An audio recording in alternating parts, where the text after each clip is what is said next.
So today, where have you been? What have you been doing? Yeah, today we're gonna do a little pillow talk. Hence why we got pillows, blankets, little chatty girl setting here, a little different for you all.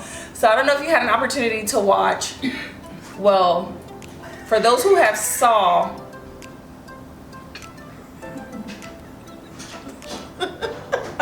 Sorry. You okay?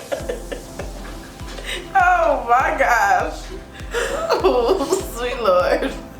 Oh God. Okay, already?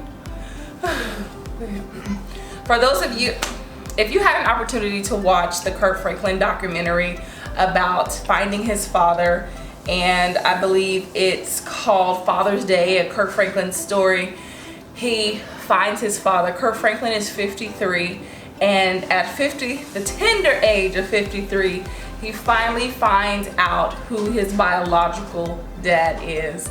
All these years, he thought it was, I think, he didn't know who he was, found out who his mama said, this is your father. Come to find out, they had a conversation or whatever, the man ended up passing away, but he passed away thinking that Kirk Franklin was his son. I'm like, did they not do a DNA test? But apparently there was not a DNA test done. So Kirk Franklin he was holding a grudge and having anger towards someone who wasn't even his father. And so now let's fast forward. Now he's finding out who his father is.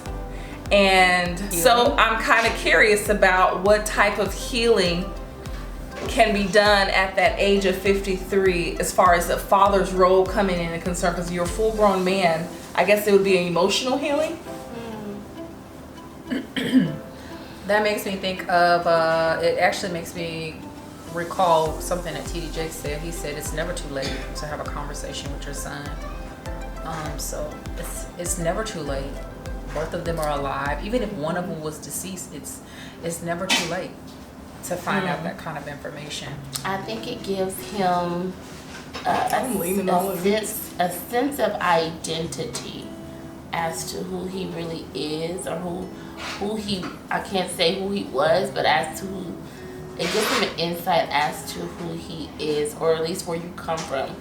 What I loved about this person seeing who his father being revealed, his father wasn't like a crackhead guy. I'm sure if it was if he had some kind of negative view of him, I'm sure that would have also affected how well he received him as well.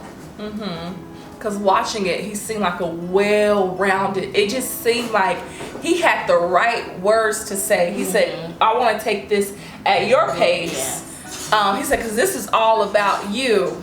So he was just, I don't know if it's going to be a slow feeding process for them in the long run, but all these years, it's been a hurting man. And so the latter years of his life, because he's over 50, that's why I make that statement, the latter years of his life, he has an opportunity to be made whole. And I wonder if it just kind of helps him to come to grips too. He said all these years he longed for a father. So if now does it help for him to accept what his life has been and to move forward in a better place. And I just feel like it just helps him. It can help him to be stronger. So what I liked most about the entire documentary was. So what I liked most about the entire documentary was how his son responded to the news. Because you already know there's tension. They said he hasn't spoken to his son in two years. Yeah. They said he hasn't spoken to his son in 2 years. I think that helped him to understand his father a little better in that moment. Whether he knew the journey of how he always felt and things like that. Yeah, I wonder if it's going to be a process it's going to be a healing process, but I wonder if it's going to make him a better person just overall as for his wife, for his children, even though they're all adults now. Is that going to improve their relationship? He said, I don't know how to. He said, I don't know how to love. What did he say? You don't know how to love. So he said, I don't know how to love. He don't know how to love his wife. He don't know how to love his son. All of this stuff. So now it would help him to give him a more greater sense of how to love. You would hope that it will. You hope that it does. Could you think of it like this? A piece of puzzle filling in, and what a piece of puzzle filling in your life does for you. Does it bring a piece of completeness to you? Because this is off subject, but it is connected to the story. I listened to a story of a woman talked about many things, many trials that she went through as a child. And she said she remembered as a child praying to God to do something about it. And she said nothing ever happened. And later down the years, and of course she was talking about abuse that was happening in her life and things that was happening in her life. And she said her grandmother basically didn't believe her. Nobody really believed her. And then she tried to cover it up and stuff for many different reasons to try to not get people in trouble. But she said later down the life, she looked at her life and she said she saw God there in the midst of all the trouble and stuff that she was going through. Yeah. She said she saw God there. And she said she realized that it all came together for the purpose of her life, for the purpose of God being there, for the purpose of her understanding people going through that. Because you can't understand it if you've never been through it. Yeah. You know, you can say, oh, I'm here for you, blase, blase, but until you've actually gone through it, then you have a greater and a deeper understanding of how people feel. So just to add to what you're talking about, I feel like it's a piece of puzzle that's filled in your life, that's just adding some closure and it's adding some wholeness.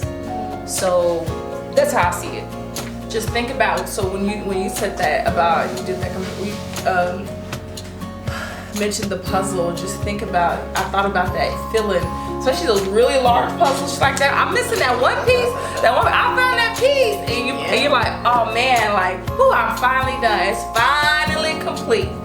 Like, just think about how that is, let's make that match, how that he could possibly feel like, man, finally I found my identity. Finally, I have my birthright, because I'm sure things are going to come along with this. Finally, this is my inheritance. This is my name. This is what's in my blood, my DNA. So the son said, all I wanted, he said, this is all I wanted. Kirk Franklin's son, right? Yes, carry on. He said, this is Does he have just one son? Or he has? No, he has two. Oh, he has two, okay.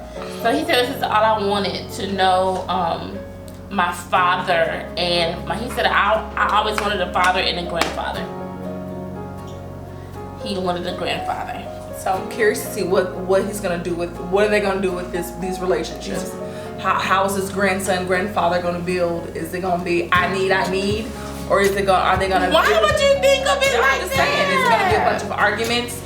But the fact that he didn't even know he had a son. Wow. Like, so you can't even say you knew you had me and you weren't there. You know, it can't even come from that place. It's just like, oh whoa. Like, his reaction was when he looked at the paper, he was just like, I'm sorry. That's kind of like healing in itself, to know that somebody didn't know that you existed. Yes. And they couldn't have done anything because they didn't know that you existed. Yes. And the fact of who he is that who he is.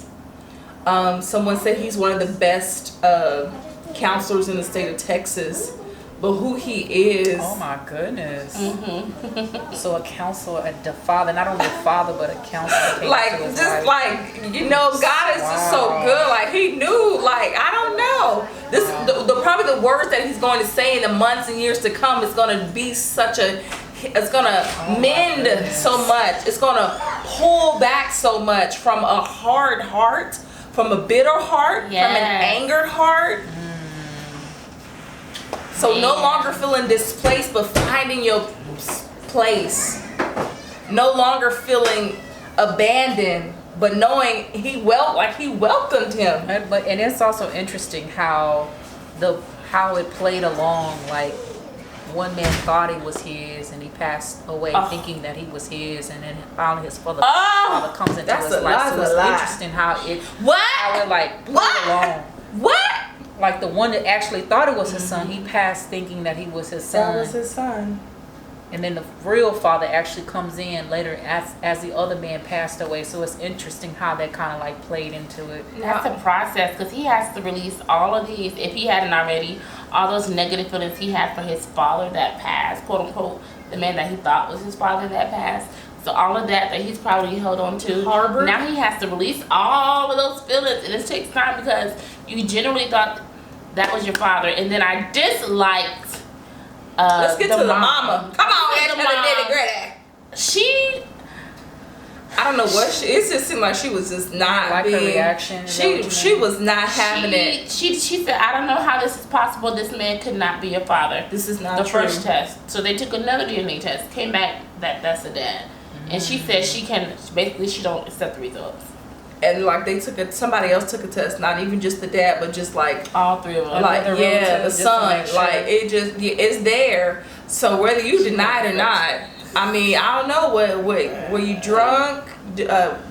I'm like, what is she not telling? And then so my because I'm an aunt. Mm-hmm. So I was sitting there like, come on, Amy, like speak up. I'm rooting for the sister, like, come on, Amy, speak up, like you gotta know something. She should have said, I remember. I know.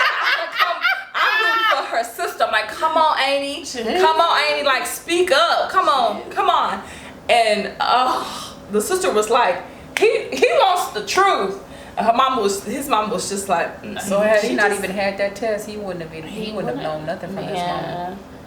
Yeah. So it's the thing is, there's a lot of young boys out here who believe that one man is their father, and that's not the case. And the mother may not know who the father is. The mother doesn't want to disclose who the father is for whatever reason. They're living this lie, and then there's men out here who don't even know they have a son because the mother hasn't told them. So this story touches so